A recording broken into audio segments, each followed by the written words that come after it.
Hey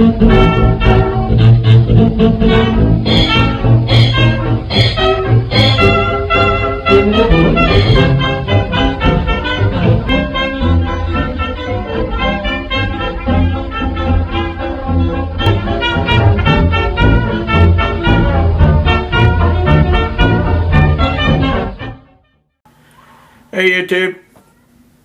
Hey, first off, I want to apologize to anybody who thought that this was a history of gear video, and I have Warren Miller's sleeping bag. I do not. Nobody does. You'll find out more about that in the rest of the video. But this is a video where we're going to make the sleeping bag that Warren Miller designed. It comes from an article in Forest and Stream magazine in 1919, and we're going to talk a little bit about Miller's life, and then we'll talk about the design, and then the materials used, and then we will get into the actual construction of the bag. Now, I'm not going to tell you how many videos this is going to take. I have learned in the past year that I really suck at figuring out how many videos it's going to take to finish a project. Okay? I thought I could do my Fixin' to Go Camping series in 2 videos. It took me 6. Okay? So all I'm going to tell you is, at the end of this video will be a link to the next video. Okay? And I will be releasing them simultaneously. And in each one of the following ones, there will be a link not only to the next video, but to the previous video, just in case you come in the middle somewhere. Okay? That make any sense? All right. And then let me just get this out of the way at the very beginning of the video so I don't have to plug it in somewhere else.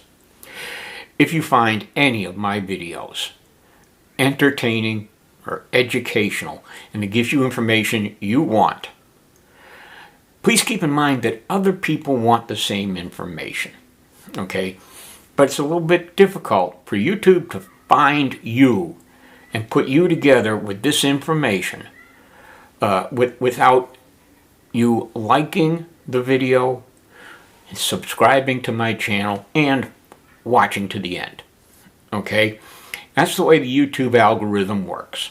I don't care about the views, really. Nice to have a couple bucks. I'm not gonna, I think the most I've ever made in the past 10 years, I made $679, something like that. I'm not gonna get rich off YouTube, okay? But please do those things, because what that does is people who are searching for the same thing you are find it easier if you click those buttons that say, hey, I found this, y'all come over here. Okay? All right. Now let's get into the video. Let's talk about who Warren Miller was. Okay, Warren Miller is one of the icons of the classic camping period. Or if you want to, the bushcrafting, one of the original bushcrafting guys, who was a contemporary of fellows like Horace Kephart and Dan Beard. But a lot of people don't know as much about Miller as they do Kephart, and that's a ding-dang shame. So I hope I can help right that with this video. I'm also going to direct you to a blog post that David Westcott made in 2012. This is where I am getting most of my biographical information from for Warren Miller. Okay, and I do want to say, save this link, maybe even print it to PDF and save it.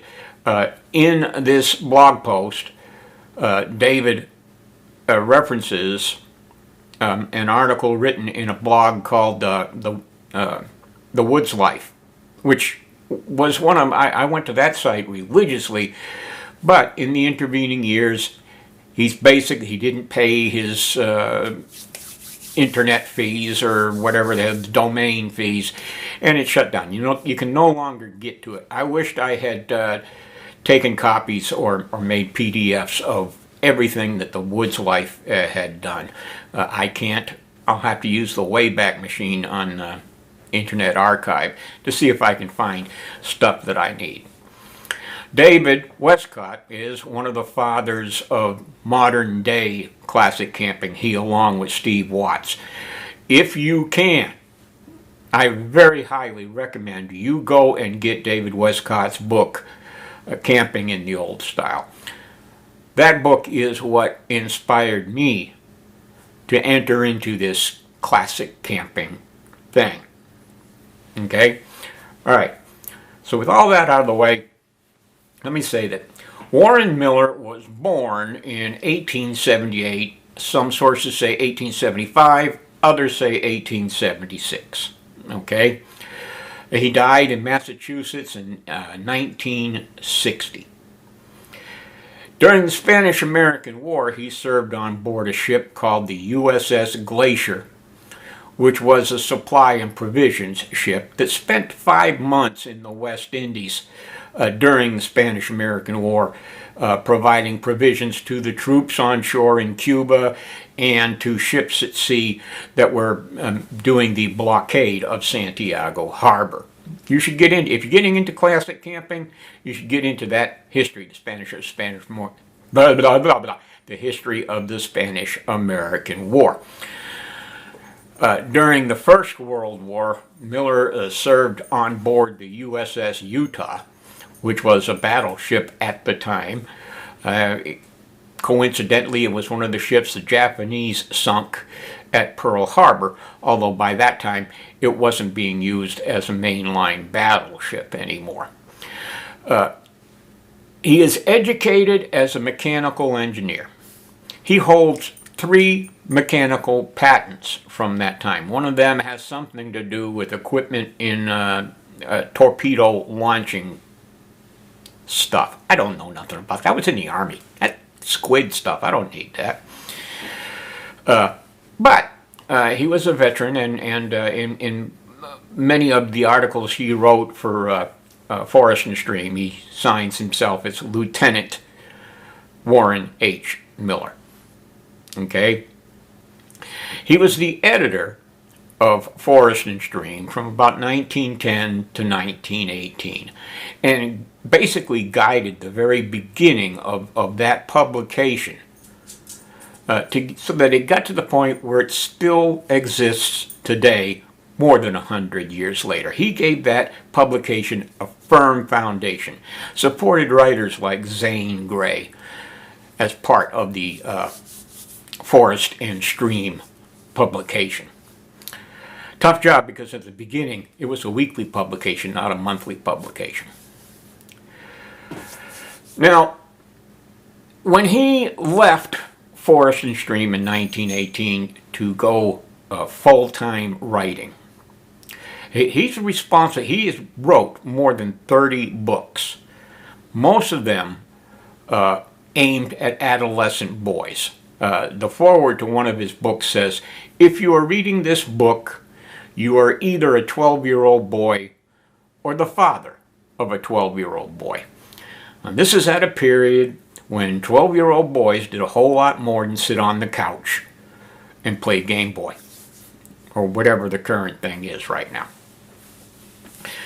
He inspired adventure and resourcefulness and life in the outdoors during this period. And many boys and men of the 20th century benefited from this high testosterone stuff. Okay? The article that we're talking about in 1919, that he did in 1919, he did shortly after leaving the as editor of Forest and Stream, and 2 years before the publication of this book. As far as we're concerned, The Sportsman's Workshop is probably his most important publication, because we focus on the making your own gear of this classic camping period, and that's because a good deal of the gear being used by folks back then was stuff they made themselves. Now, Miller wrote a lot about camping, so he did a lot of camping. David Abercrombie was a frequent companion with him, and a good many of his books grew out of these expeditions that they would take to places like Utah and Montana and stay for weeks at a time. In 1945, Miller contracted cancer. I believe it was a gastric cancer, and he pretty much ceased his outdoor life and his writing. His last book was done in 1946, and about that time he realized that his health wasn't going to allow him to stay in Massachusetts, which is where he lived at the time, over the winters. So they purchased a home in Florida, and they spent the winters in Florida and the summers in the home in Massachusetts. And by 1954, that became too much of a burden, and he instructed his son and other family members, gave them a long list of the things that they should take from the home in Massachusetts and bring to Florida. Not on that list was his camping gear. He considered it old and obsolete. He hadn't used it for years, and it all ended up in the trash, including this sleeping bag we're going to make. As a matter of fact, it's one of the reasons why I want to make this sleeping bag. This is something that should be present in today's world, is a representation of the design for this sleeping bag that Warren Miller did. Warren Miller designed the very popular, one of the most successful tent designs of the 20th century, the Forester tent. In about the same time, he made this sleeping bag. Now, the Forester tent remained a staple among the Boy Scouts until the late 1970s, when Eureka came out with the Timberline. Now, that's a very long time to have a tent be popular and in general use. The man's an icon. We should treat him that way. We should treat his memory that way. And that's why we're going to make this sleeping bag. Okay? All right. Next up, the design and the materials, and a little bit of a mystery. Okay, we're going to leave this here. First off, we're running about 12-13 minutes in the main body of this, and I don't, like I said, I don't want them to get too much beyond 20 minutes. And the second reason is, I said there is a mystery here. And while I was looking for pictures to go with this video, I stumbled across another piece of evidence in the mystery. So I got to study that so that I can report back as accurately as I possibly can what I think is the solution to the mystery. So click on that next link. Who knows what in the cornbread hell I'm going to come up with. We'll see you down the trail.